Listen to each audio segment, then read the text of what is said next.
cryptography. In this nugget, we'll be addressing cryptography. We'll start here talking about the basics of cryptography, some things about how it works and what it's useful for. We'll talk about symmetric cryptography, which is the method of using the same key to both encrypt and decrypt data. We'll also talk about key pairs, which is also really useful for asymmetric encryption, which means you use different keys to encrypt and decrypt. Then we'll also talk about practical ways to use encryption. Right, folks, we're getting close to the end here. Only a little bit of training left to go for the Certified Ethical Hacker series. And as we start this this particular video, I want to ask you, how many of you would rather be here with me learning about hacking than in the most luxurious prison of all Siberia? See, I knew you would love to be here. 100% participation, I'm sure. All right, let's take a look here at what we've got. We're going on here with cryptography basics. Now, when it comes to cryptography, what's the whole point of this? Well, the purpose of it is to secure data between two parties. This can take place a number of different ways. You might have an email that you want to send that you want to make sure that nobody can intercept and read the contents of that email. You may also want to use some cryptography just to sign the email. That means that someone else could intercept it, sure. However, when you sign it, you can guarantee that it really did come from you. This is a good way, for example, to prevent things such as spam from occurring, because when you sign it, then you can confirm that it's from you and not from a fake spammer of some type. There's also network data that you might want to secure. This could take place over SSL or TLS. You know, that is what happens when you connect to a secure website like online banking, for example. And you see the little padlock in the URL, or next to the URL. There's also things such as VPNs, stuff like that. Also with algorithms is what takes place here. This is how this is all worked out. Now, I'm not a math major, never was real strong at math. In fact, I can barely balance my own checkbook. However, I do happen to know that the algorithms that are used with cryptography are very complex math. There's not really a whole lot of people in the world that are even capable of manipulating or working with that level of math. In fact, most of the folks that do this are not IT folks at all. They're usually brainiacs at major universities and stuff like that. They kind of make a study of this whole cryptography thing. A lot of them also work for the government, and some of them work for organizations like the NSA, which comes out with a lot of really good stuff for cryptography. Anyway, what happens with these algorithms is it uses this complex math to encrypt and then later to decrypt as necessary this plain text. Now, that's one thing I want to bring out as a specific word to you. When I talk about plain text, we're not talking about notepad documents where it's just plain text without any fancy fonts or something like that. Plain text really means anything that's unencrypted. It could be an image file. It could be an email. It could be anything, really. It could be a video. That would also be plain text if it's unencrypted. And then once you encrypt it, then of course it's no longer plain text. Most encryption, by the way, is also what we call block stream, which means that, let's say if this is a file right here, and it's also called block cipher. Let's say that this is a file right here, well, cryptography does not usually encrypt the entire file unless it's all very small. What happens is it does it in blocks. Like usually it's going to be 64K blocks. So the cipher will go against this block and encrypt it and give us a result down here that's an encrypted version of that 64K block. And it does it usually 64K blocks at a time until the whole thing is reassembled as an encrypted file, as you can see, like this. And once that's then encrypted, you will not be able to decrypt it unless you have the appropriate key to decrypt it. Now, there's a couple of different kinds of keys you can use. One of those is called a symmetric key. The basic idea here is that you're going to use the same key. That's the big idea, to both encrypt and decrypt data. This could be something like, if you take it back to the basics of levels, back when I was a kid, we used to get prizes in our cereal, our Fruit Loops and Cap'n Crunch and all those sorts of things. And one of the things that we would sometimes get would be some kind of a cryptography device. It could be a decoder ring, so to speak.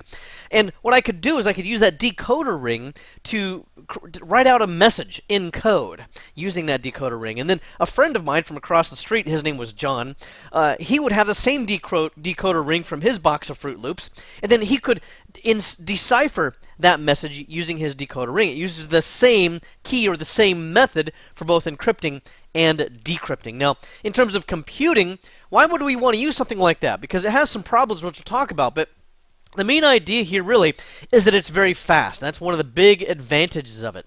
But it also has some problems. For example, it's got difficult key distribution. If we have to have a unique key for each person, let's say that each person is represented by a circle here. Okay. Well, we might have one key that works back and forth between these two people, that they can both encode and decode data. But what if there's another person? Well, then we have to have a separate key for this person. Okay. And then if this person also wants to decode with them, then they also have to have a separate key. So now we've got several things going on here. What if we add another person to that? Well, now then they have to have a key that works between these two, and one that works between these two, and one that works between these two. And you can see how pretty soon you get into kind of a mesh of different keys that have to be distributed, and you have to keep track of all of them. Now, we don't very often actually have to do that in practice, but in principle, that is a challenge of symmetric algorithms. Now, there are ways of simplifying that, and certainly when you use asymmetric algorithms and use things like key pairs, this whole thing becomes much simpler. Also, those keys have to be protected. I mean, my friend John across the street, we had the same decoder ring, but what if our friend to the right of where I used to live, they had a gigantic Saint Bernard that used to terrify me as a kid because it was huge and it would, jump on me and slobber all over my face. It was nasty. Anyway, so maybe we always shunned that kid because he had that big Saint Bernard dog, and anytime we'd play with him, we'd get attacked by that dog. Not really attacked, he was just a loving animal. But anyway, if we didn't want that kid to participate in our little secret notes, then we would not ever want him to have the same decoder ring from the Fruit Loops box. So we have to protect the key so that nobody else gets a hold of it. Also, that's the other thing. If these two people are participating in some kind of encryption, then how does this person get the appropriate key to this person? Well, maybe they have to email it or transfer it over the network or something like that. Now, if that takes place, then a third person here might be able to siphon that off of the network and also have the key. So that's a difficulty when it comes to protecting those keys. Other methods that are asymmetric, such as, again, key exchanges using PKI, for example, well, the key itself never actually gets transmitted in that way, so it's much more secure. Also, this is something that lacks non-repudiation. For example, if I were to send a message to my friend using a decoder ring, it could have actually come from some enemy or somebody else that we did not want to have participating in this if they got a hold of the same key. And they could claim that it came from my friend when it really did not. Well, non-repudiation means that if I send something to you, I'm able to guarantee that it actually did come from me. Well, symmetric algorithms do not allow for that because anybody could encrypt that data.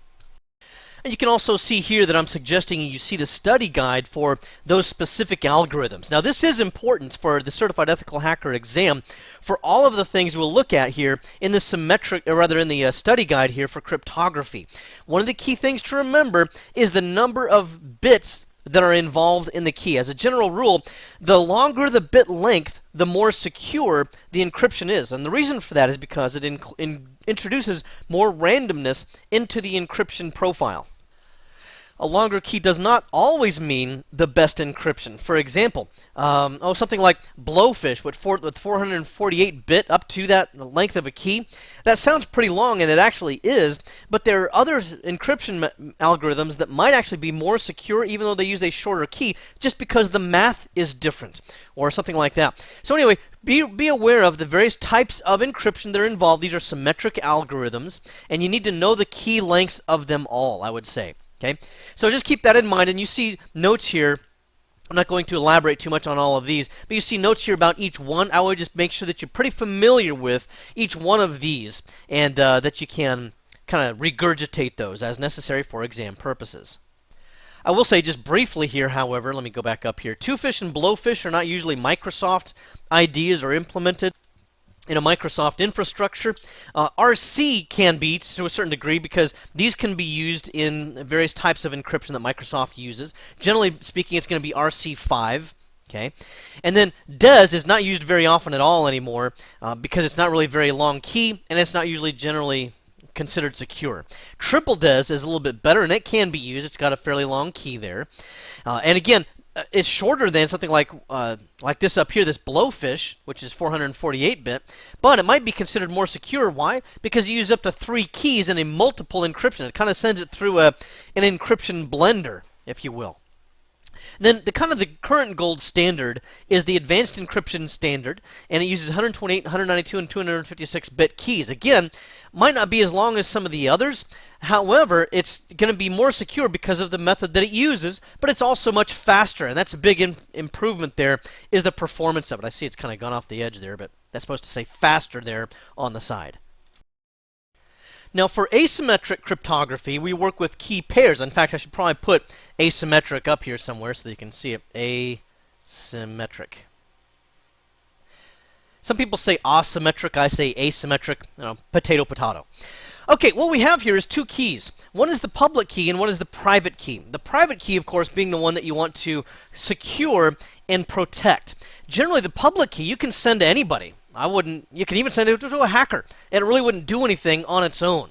We'll see how this works, though, in the public key, private key infrastructure. This is also known as a PKI, or private key, or a public key infrastructure. Okay.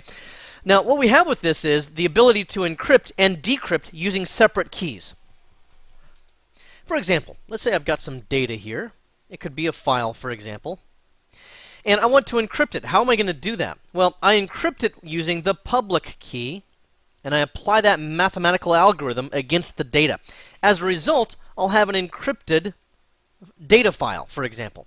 Now, once I want to open that file, it's encrypted, and I won't be able to read it, so how do I open it? I open it with the private key, and by the way, you don't do this. You don't click on something that says private key. The operating system or whatever encryption software you're using will do all of this for you, and very often it's transparent and you don't even necessarily realize that it's being encrypted and decrypted. And that would be the case, for example, with the encrypting file system once you've got it in place. Anyway, so the public key encrypts the data. To open that up, I need the private key. I'll run that algorithm against the encrypted data, and out of the result of that, I'll have my data back. Okay, and it's going to be in plain text again, and I'll be able to open it, edit it, whatever else it is that I need to do.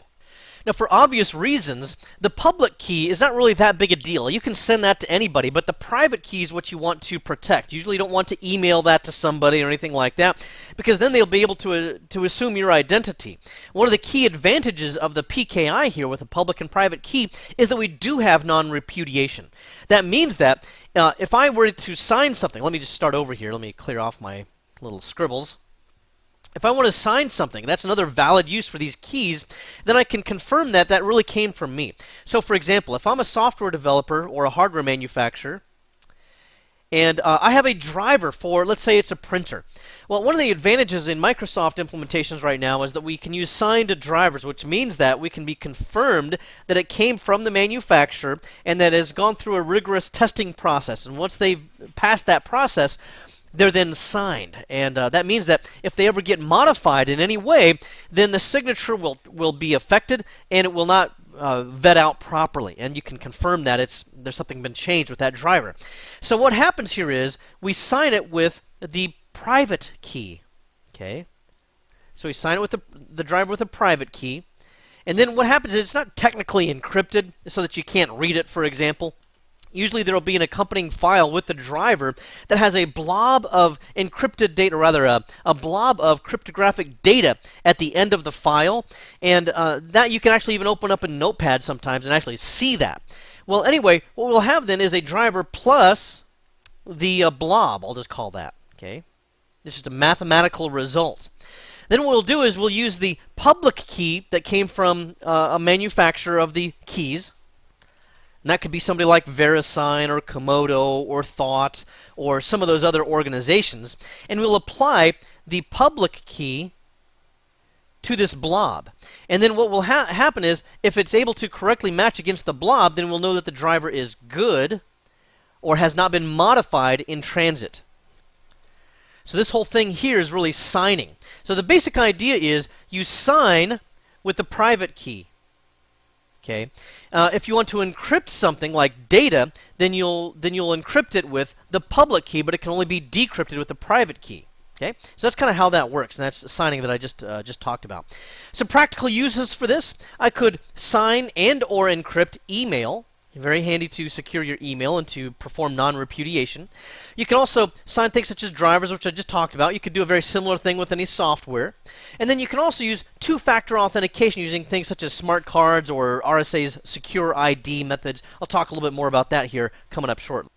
And then going back to our study guide here, you see that we do have asymmetric algorithms here, and there's a number of different methods that you can use. One of those would be Diffie-Hellman, which is a key exchange protocol, of course, and it's used in SSL and IPsec. It's a very good method. By the way, a lot of these are named after the founders. These are the names of the people that came up with that. The elliptic curve crypto system is another one you could use. This is one, just a quick interesting note I find about this one. One of the challenges that comes up with mathematicians, they have these contests to see what it would take to crack these keys sometimes, or crack the algorithm, and it was just cracked with 200 PlayStation 3 game consoles in 2009, and 2,600 computers running for 17 months in April 2004. So I don't know who comes up with these things, but it's kind of fun. Anyway, one of the ones the most commonly used right now as well is RSA. It's named again after the founders here. RSA is also an organization or a company that has very good security products, although they've also recently been hacked. I think it was just this past year, in 2011, in fact. This is the basis of public and private keys for encryption and decryption. It's pretty strong encryption using two large prime numbers. And then the key sizes are up to 4,096 bits. It's pretty much accepted as the current standard there. And there's also hashing algorithms. Now, we'll talk about that here as well. I might as well while I'm on this page. There's MD5, SHA-1, and SHA-2. SHA-1 being probably the most common one right now, and it's a very good method. There are other methods for using this as well, such as SHA-256, SHA-384, SHA-512, but they don't seem to have a prominence on the Certified Ethical Hacker exam. Obviously, the higher you go there, the more secure the encryption is. SHA-1, for example, as you can see here, uses a 160-bit key, which is something, again, I would be very well aware of. Obviously, if you use a SHA-256 or 512 or something like that, it's going to be more secure because it uses a longer key. Now, the reason why you would choose 160-bit as opposed to some of those shorter keys is only because the calculation is faster, so you're looking for performance there.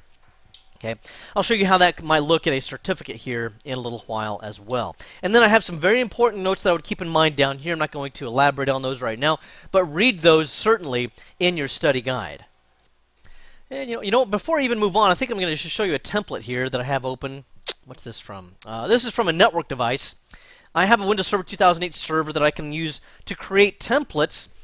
And in this particular case, it would create a template for a network device. For example, a lot of the Cisco devices come out now that will accept a certificate so that my clients will not be able to communicate with that device unless it has the appropriate certificate on it. And that's how we prevent hackers from coming into the building and plugging in their own routers or their own switches or other network devices and fooling the rest of my network into thinking that they are actually legit. Well, if they were to try to do that now, they would not be able to communicate with those devices because they don't have my certificates.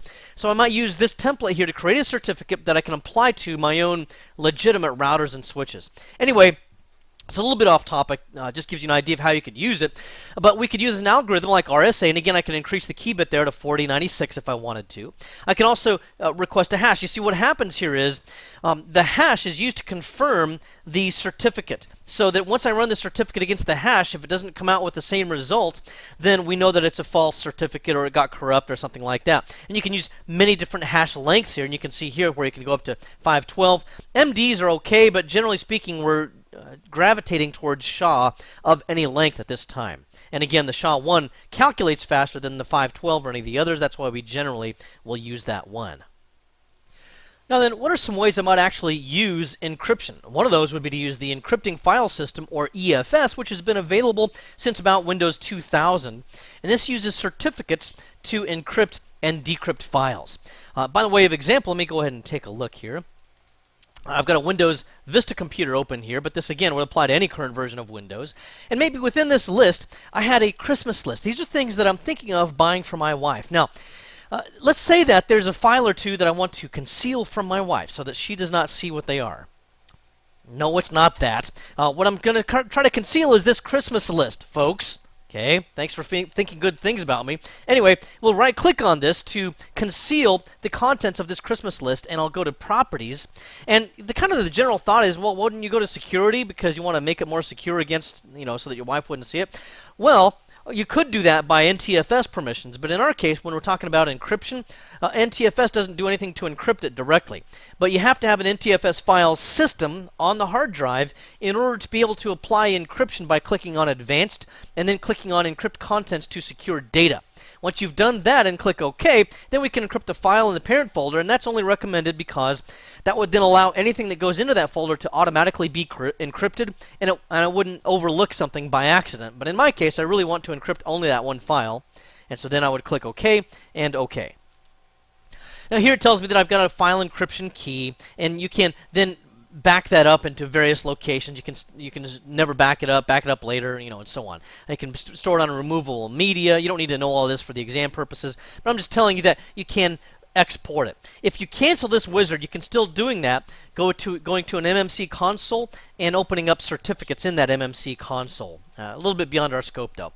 So anyway, here's the Christmas list. Now I can still open this up, and it's pretty much transparent to me once I've encrypted it. So I double click on it, and we can see here that I can see all the stuff that I need to get my wife for Christmas. No, actually, I have to be honest here. My wife is actually very modest in terms of her material desires, and so she doesn't really need all that much jewelry. In fact, I'm thinking of just getting her one of those skull rings from a gumball machine. Anyway, but just to be facetious, I put all this stuff in here. Now, you can see that it opened up transparently for me, but that if I were to open it up as a different user, I would be unable to. Let me show you. So here I'm logging on as wife. That's the user account that I created, just called wife. And then jumping ahead here, I went ahead and went to the appropriate folder where the Christmas list is, and if she tries to double-click on it, access is denied. Again, she can read the name of the list, but she cannot open it up. Now, one thing to keep in mind here is that if she's got the appropriate NTFS permissions, she could right-click on it and delete it, but otherwise, she's not able to open up the document. Now, I also want to demonstrate to you that there are certificates involved in this. So I'm going to go to Start, and I'm just going to create an MMC console, MMC. And you don't need to know this for the exam. I'm just showing you this for your own edification, so to speak. I'm going to go ahead and File, Add, Remove, Snap. And boy, it really wants me to back up that encryption key, doesn't it? It is a good idea, because, by the way, if this profile ever gets corrupt or deleted, then the certificate is actually stored in the profile. So then, if that were to get corrupted or deleted, I would never be able to reopen that file again. And you're just really going to be out of luck. So it is a good idea to back up the file or the certificate somewhere or another. Anyway, you can see here that I've got a certificate. That's for the trainer certificate. And here is some information about it. It says that I have a private key that corresponds to this certificate. You are able to send your certificate to another party. And you would generally do that as sending only the public key without the private key. It's giving me kind of a warning here that I do have a private key here. So if I were to export this, let me just click OK here. If I were to export this, which is pretty much the same as backing it up, there will be an option in there to export the private key or not. Again, not an exam issue, but you got to be very careful about exporting the private key. Only choose yes if you're doing it for yourself and you're backing it up or you're storing it maybe in a safe somewhere or some other physically secure location. You do not export the private key and send it to an internet stranger, for example. Okay, so that's just an idea there. Anyway, when I double click on this, we can see that it's got some details in here. It says it was using a signature algorithm, the SHA-1 and RSA. Those are the algorithms that were both used in this. It's a version 3 certificate. There's several different versions which give you increasing levels of security. Version 3 is the top one right now in Microsoft organizations. And so you can see some other ideas here as well, such as what the key is used for. It's used for the encrypting file system, and there's a unique object identifier here that applies to that as well. You don't need to know that either, but that's what that is, just in case you're wondering what all those numbers are. Again, there is a public key involved in this. This is the actual mathematical result of that public key. So we can actually see that public key right now. Whatever the math was that generated this, that's the end result. There's also a thumbprint algorithm, which is using SHA-1. In other words, it took the certificate, it ran it through a thumbprint algorithm of a SHA-1 hash, and this was the resulting thumbprint. Okay, so again, that's going to be a unique mathematical result that only applies to this one particular certificate. What else have we got in here? Oh, there's something important here as well. Let me go back up here. It tells you when it's valid from and when it's valid to. So in other words, how long this certificate is good for. And this is important in an organization because your certificates have to have an expiration. They can't be good indefinitely. The reason for that is because given enough time, hackers will be able to crack through certificates or almost any other kind of an encryption. It might take even years to do so, but you have to be careful of that. Generally speaking, the shorter the shelf life of the certificate, the shorter you can also use in terms of the key length. If you want a long life certificate, you would use a longer key length. Also, the certification path, again, this is not going to be a certificate, or rather a exam item, but I want you to be aware of it. Notice that this one came from myself, the trainer account. This means that it's a self-signed certificate. Self-signed certificates have not been issued from a trusted certification authority. Therefore, if anybody else gets a hold of this certificate, they'll probably get a warning message or a pop-up that says this came from an untrusted source or something like that. And it might be okay to go ahead and click on through it, but on the other hand, it might not be. You just have to use the appropriate judgment at that time. Later on, you may see a certificate that comes from an actual certification authority, or it might come from Komodo or VeriSign or a corporate certification authority. So again, that certificate was self-signed, meaning it didn't come from a CA. Now, these are trusted root CAs, and you'll see here corporate CAs like GoDaddy, Microsoft themselves, VeriSign, Thought, and other companies, Equifax, Entrust. So any certificate that comes from any of these sources will automatically be trusted by me or by any of the software that I'm using, such as an HTTPS connection to a website, maybe online banking that had a VeriSign certificate or something like that.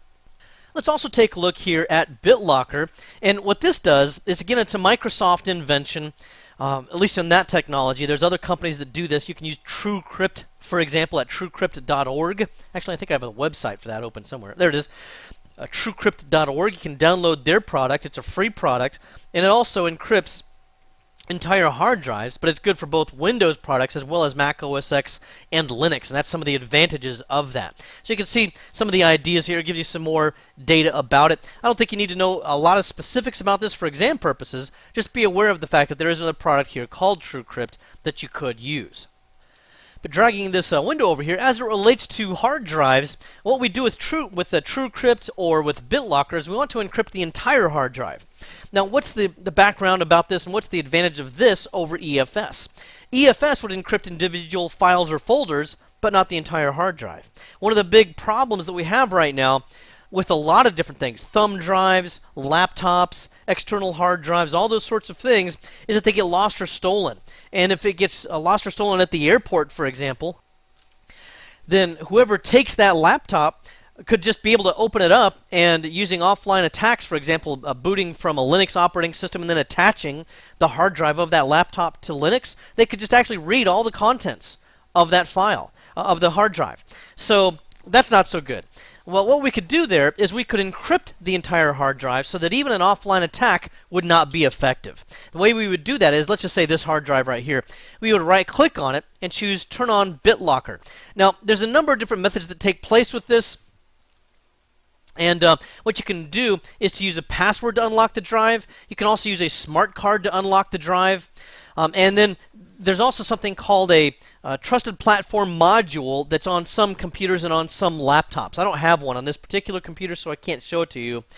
But what it does is it stores the decryption key in that TPM, and it's integrated into the motherboard, so it's not like you can just add it on if you want to. Anyway, once that key is stored in there, it will not release the key unless it's under a normal boot condition. So, for example, if someone did steal my laptop that has a TPM and it was an encrypted hard drive using BitLocker, if they took the hard drive out of that and tried to plug it into a Linux box, then it would not have the keys to release, because it's still in the TPM in the original motherboard. Moreover, when Windows tries to boot, if it detects that there's been a change to the way it boots or to the way it's been accessed, then it will not release the key for that either. So that's the best way to go, is to use a trusted platform module that's part of the motherboard. If you don't have that, you can also use these other methods. And you can use the TPM plus both of these methods, or one or the other. Okay, so there's a lot of different ways to go about this. I'm just going to use a password, for example, and you would type in a secure password. I'm just kind of making something up here, something like that, and then you would click on Next. Okay, once you click on Next, then you can say, where do you want to save the recovery key? And you can save the recovery key to a file, or you can print the recovery key, or save it to a USB flash drive. This is useful because if, for some reason, the system will not properly unlock that drive, then you can also type in a long, convoluted key, which will still validate that you are who you say you are because you have that key. And then it will be able to unlock it in that method. I'm just going to say print because I don't want to save it in any other location right now. I'll just print it out. Okay, and then we'll click on Next, and then we would click on Start Encrypting. Now I'm going to cancel this at this point. And why am I doing that? Well, because this does take a while. This could take, it's kind of a fairly large hard drive, so that could take hours to perform a full encryption. But the point I'll make with this is this also uses a PKI infrastructure. You can, in a corporate environment, issue certificates to the computer that can be used for BitLocker. The advantage of that would be the central organization that issues those certificates will have a copy of each one of those certificates if the key ever gets lost or stolen or corrupt or something like that. So you would never get locked out of your own hard drive, for example, in those sorts of cases. Anyway, all of that is probably more information than you need for the exam. It's just that that's kind of one of my expertise areas is BitLocker, EFS, and Microsoft security. So I can't seem to shut up about it. Anyway, let's move on. Let's talk about email as well. If I have an email message, I just open up Microsoft Outlook here, and it's the most current version at this time, which is 2010. But you can do this across just about any current version of Microsoft Outlook. And what I could do is create a new email message, and then I could go over to Options, and if I have the appropriate certificate, then I can choose to sign and or encrypt. Now, I use a free certificate from Komodo.com. I think it's C-O-M-O-D-O. I think that's what it is. Anyway, I downloaded it a while ago, and sometimes I use it, but I could use that to sign this. Now, the one that I downloaded from them in Outlook only allows you to sign it and not also encrypt it. But given the appropriate certificate, maybe one that you issued from a CA, for example, you could also encrypt. Now, what I would do then is I could send that to somebody, and I'll just go ahead and type off an email and send it, and then when I open it up later on, we'll see that we'll be able to identify that it was a signed email. So let me just drag this back over. Actually, I've got it in here now, so be patient with me while I resize Windows and whatnot. Oh, come on. There we go. Okay, so I'm going to bring this over now, and we can see that when I receive this email, that it's got the little, I don't know, ribbon or whatever it is. It's like a red certificate of some kind there. That means that it was a signed email. So I click on it, and I can see that it was indeed signed by that person. If I click on Details, it tells me that some more details about it. I can also view the certificate itself if I need to do that. Actually, let me show you how to do that as well. Go back to Details here. You have to go down to the signer here, and then you can choose View Details, and it gives you some details about it, but then you can actually view the certificate itself and see more. You know, see when it expires, you know, all the same kind of details we looked at earlier. This is the certification path. Now, in this particular case, we see this certificate actually came from my own corporation, you know, a VacuSource, and it was issued by my own certification authority. So I could view that certificate as well from this CA here as well if I want to. Anyway, again, all of that is probably more information than you need for the exam, but there it all is, and certificates are a big part of most security implementations, so you really cannot overstudy that for practical purposes. Another reason why you might want to use encryption, or a PKI is in particular, will be things such as tokens. By the way, most of the encryption we use is going to be using some form of a PKI. With this one, you could use something like an RSA Secure ID, for example. And here I'm just going to their website where they have the RSA Secure ID. It's two-factor authentication. And you can see that it puts a specific number up there. It's kind of small. I guess you can see it in here a little bit better. But you have to have a password or a PIN that you use when you log on. That's called two-factor authentication because you have to have the actual device itself and you have to be able to provide a PIN. Something that actually use certificates as well there, though, would be smart cards. And I think I got a picture of one over here. There it is. This is a GemSafe smart card. What happens with this is you put a certificate on here, and then you slide it into a smart card reader. This is actually a credit card sized device. the gold contacts here come into contact with the reader so that it can see the certificate, and then on a keypad you'll also enter in a PIN. Also, two-factor authentication is involved with that because it's something you possess, that being the smart card with a certificate on it, and something you know, which is the PIN. There's also IPsec, which stands for IP security. What we can do with that is to encrypt and sign, if we want to, all of our network transactions, all of our network communications. So that even if you're doing just kind of generic, really not even secure transmission, you're downloading a simple file or a otherwise publicly available PDF from a server on your network or something like that, even that data is secured and encrypted. So it makes pretty well intercepting it or cracking it or seeing it in plain text in any way pretty much impossible. And IPsec is actually a very, very good and secure solution. You can also use various levels of encryptions for VPN, such as PPTP, which is point-to-point tunneling protocol. But if you wanted to use something like a PKI infrastructure, then you would use something more like L2TP, which is layer 2 tunneling protocol. Or even some of the more current methods from Microsoft with Windows Server 2008 and Windows 7, which even use SSH to be able to do this. Actually, it's TLS, which is the more current version, which is transport layer security. Alright, now for other demos in this particular nugget, I'm going to conclude here shortly, but there's not really a lot to demonstrate here apart from how to secure or how to encrypt, much of which I've already shown you. Because these are actually pretty good methods for encryption, using things such as EFS or BitLocker. They're not uncrackable. There are ways to get to some of them. For example, with BitLocker, that has been sort of hacked. And when I say sort of, this is what I mean. Some people, I think some students over at Princeton, in fact, figure out a way to be able to access a BitLocker hard drive and to be able to extract the key from memory. Yeah, because you see, the key is actually stored in memory while the system is booted up. Now, the general consensus is, or the general belief, has been that when the power shuts off of the laptop, let's say, all that's in memory gets cleared off. But that's not actually true. With current memory in RAM, there is actually data that's left in RAM for a period of time.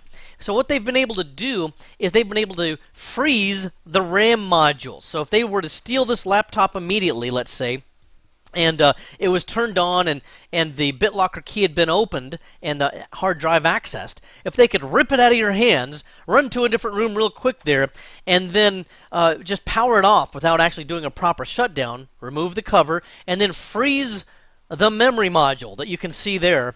They just turned a can of, duster upside down where the Freon or whatever it is, the coolant comes out.